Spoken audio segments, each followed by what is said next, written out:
Hey, what's up guys? Welcome back. Today we're going to be doing a belt replacement on this 2019 Razor Turbo. I'm going to show you guys the process, the break-in process as well, and then we're also going to be cleaning the clutches. So let's get right into it. All right guys, so what you're going to need for this, at least on my Turbo, is going to be this belt removal tool.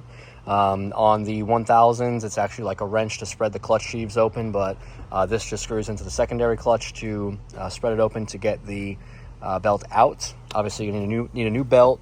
I always go with Polaris OEM. I've actually been running the same belt on this machine since I got it 2 years ago, and it still is fine. Never slips, never had any problems. That's just from maintenance and just taking care of it. We're going to get into that more today too. So I usually use an electric ratchet just because it speeds up the process a lot with the 5/16 socket on the end. And then you're also going to need some brake parts cleaner and a nice clean rag. So let's get into it. All right guys, so there's 5/16 bolts all the way around. We're going to have to pull all of those off.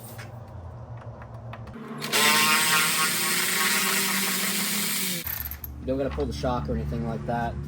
There's enough room to get the belt box off without having to pull the shock. You got to pull this air intake boot off, the air exhaust boot off. It looks like it's a little bit smaller, so I'm just going to use a flathead screwdriver on that. Let's go ahead and zip these out.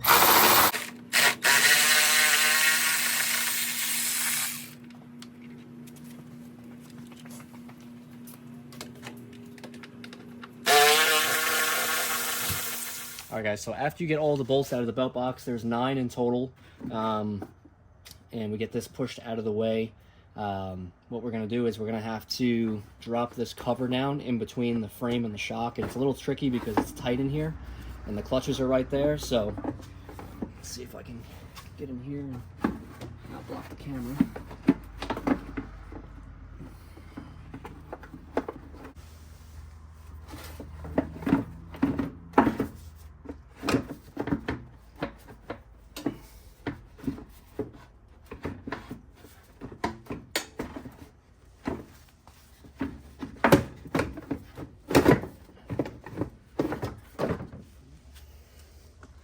All right, there it goes. So you pretty much just have to push it down and out of the way to get it out. And it goes right out the bottom. So we'll get that out of the way.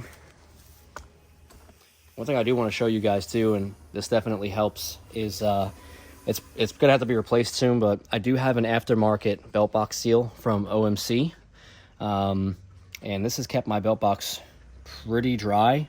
You know, a little bit of water gets in here and there if I'm really deep, but for the most part it's kept a lot of the water out. So definitely great to have a nice belt box seal to help prolong your belt life. Okay, so now we're going to pull the belt off. So like I said, on the turbos, you get this little tool here, threads right into the secondary clutch, and it's just going to thread those sheaves of the clutch open so that you can basically pull the belt off of the secondary first, and then it'll come off the primary after that. Just keep twisting until it gets loose enough.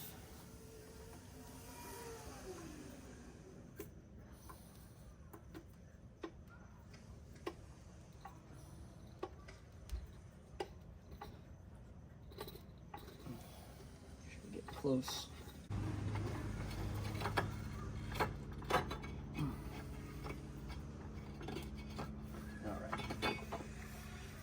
There we go.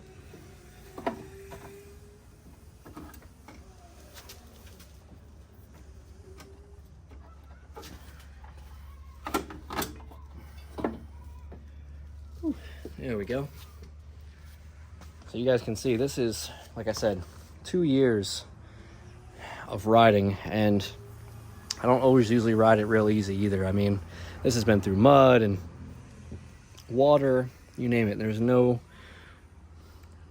rips or tears or anything. The belt's still in really good shape, and that just comes from maintenance. So I'm going to show you guys, I'm going to be putting a new belt on. This is going to be my spare belt, but I'm going to show you guys what I do to maintain my belts so that they last a long time. So all right guys, so the first thing is I like to wash the belt in just soap and water. Dawn dish soap and water. Get all any oils or mud or whatever that had gotten on there, dirt, off. All right, so we're going to clean the belt up real nice.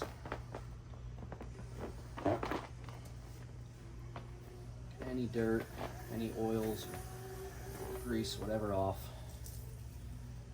And then I'm going to show you guys, sometimes from the heat, this belt gets like a shine to it. You can see it's got like a shimmer.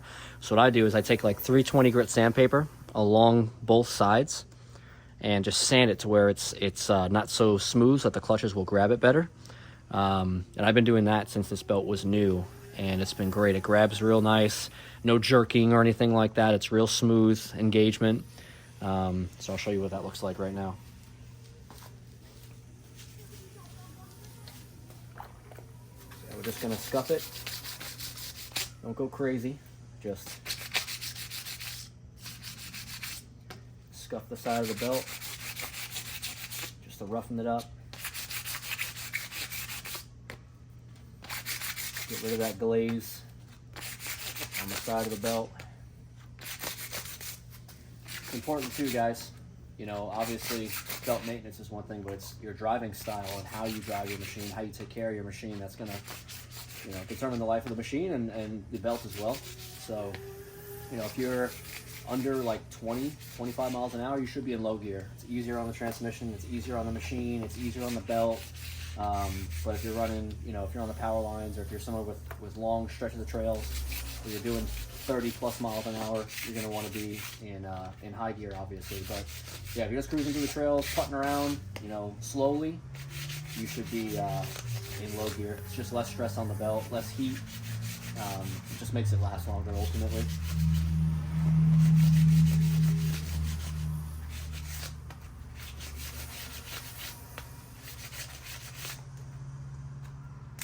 Alright, so now that we went all the way around, we're going to give it another bath, clean it up. Again, this is not going back on the machine. This is going to be my spare. It's 2 years old, and we're going to have a pretty big ride coming up, and I'd like a fresh belt on the machine. So there's nothing wrong with this belt. Just as a precaution, I would like to have a brand new belt so I don't get stuck on the side of the trail having to change my belt out. So we'll go ahead and rinse this off with some clean water, dry it off, and then it'll go in my toolbox as a spare. I'm also going to clean out the belt box. Obviously some mud and stuff has gotten in here. I'm probably going to have to replace this seal soon. But since I'm putting a brand new clean belt on, cleaning the clutches, I want the inside of the belt box to be clean too. So we're just going to take a rag, wipe all around in here, let it dry out, and then once we're all done, we'll put it all back together. All right guys, so next we're going to blow out these clutches with some compressed air from a compressor.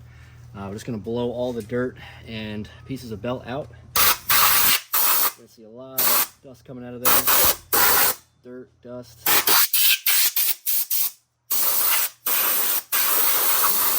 lot of dirt in there, wow.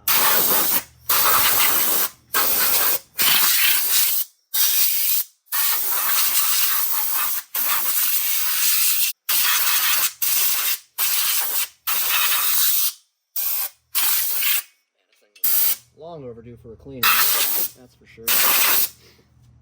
All right, so now we're just gonna spray the clutches down with some brake cleaner. Running out of brake cleaner, it's okay. Just clean that down. We're gonna clean the sheaves too, where the belt rides. Just get all the dirt and stuff off of there so that the new belt has a nice, clean surface to ride on. Let's get a new rag. This one's filthy already. I usually just put the brake cleaner on the rag and just wipe the clutches. There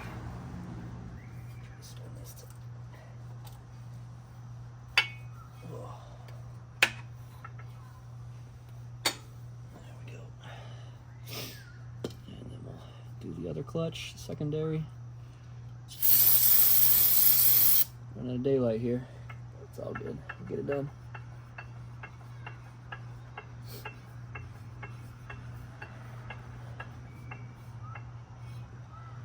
With another clean rag, just go over the clutches.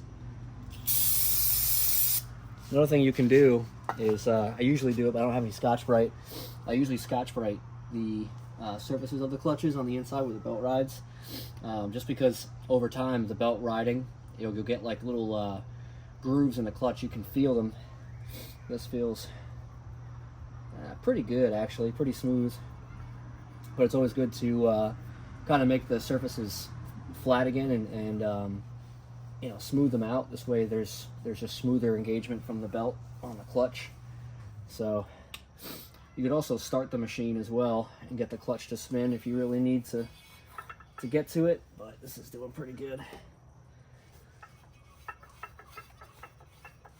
All right. With the air, make sure I got all the dirt out of there.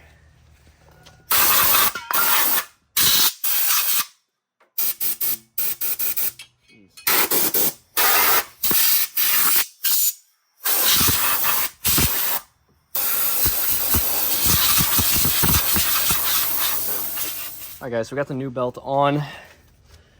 Just releasing the clutch sheaves now, pulling the tool out,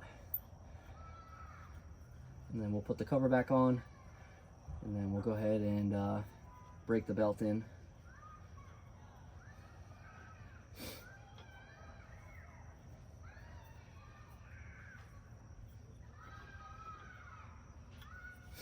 Just gonna spin that around